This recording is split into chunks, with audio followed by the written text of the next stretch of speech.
Well, we have the 2018 Ooh, Domaine Eden Pinot Noir from Santa Cruz to Love pair it. with this, which Good one.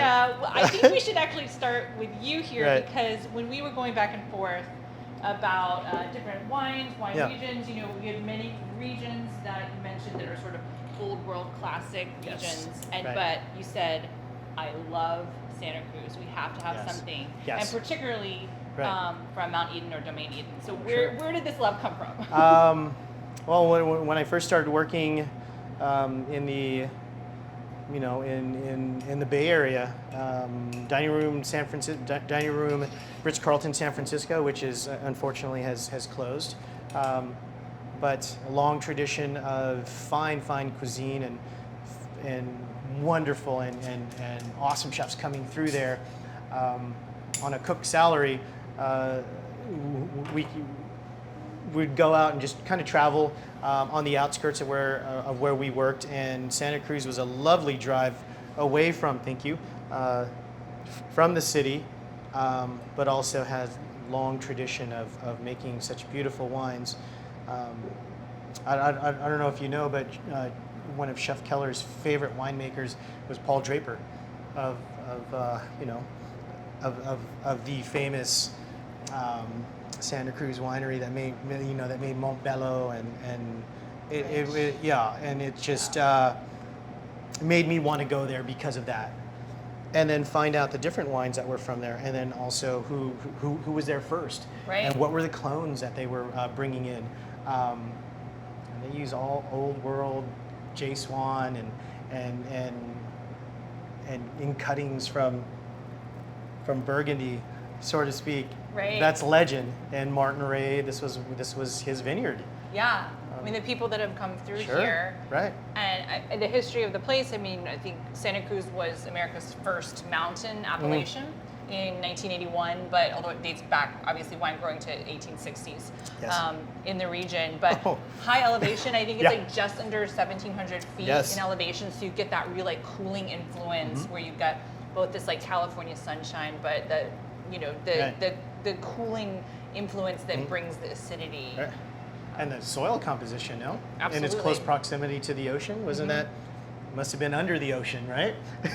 At some point, you know, absolutely, at some absolutely. point. So Yeah. So why do you think there are so many places that are famous for Pinot Noir in the United States? And we talk a lot about, you know, Sonoma Coast or Right.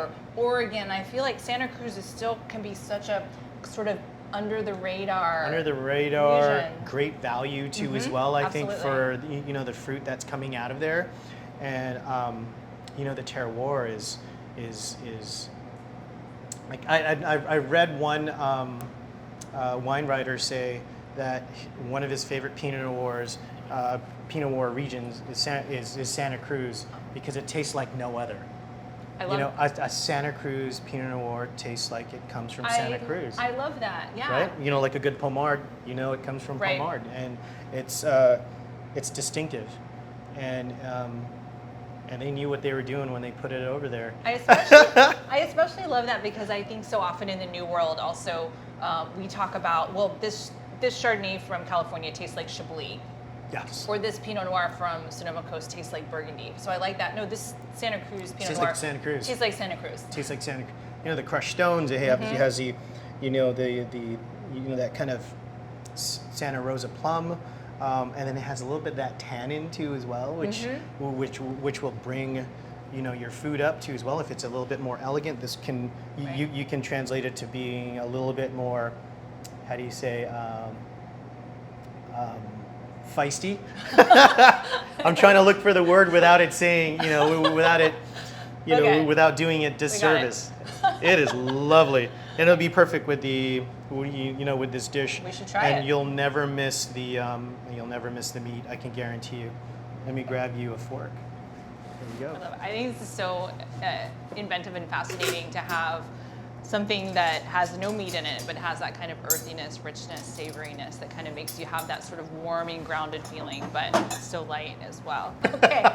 All right. So tell me how you think I should. A little bit of everything? A little bit of everything. Okay. A little slice of that, a little slice of here. Definitely have some of the jus. Yep. Yes. Awesome. Oh, it's this and the palm puree Crunchy. is half butter, half potato. Does it go good with Does it go good with this varietal? Mm. Right. It made me forget about the wine for a minute. Well, and then you have the wine. You're like, oh, okay, yeah, that's great. Mm-hmm. It's a good match.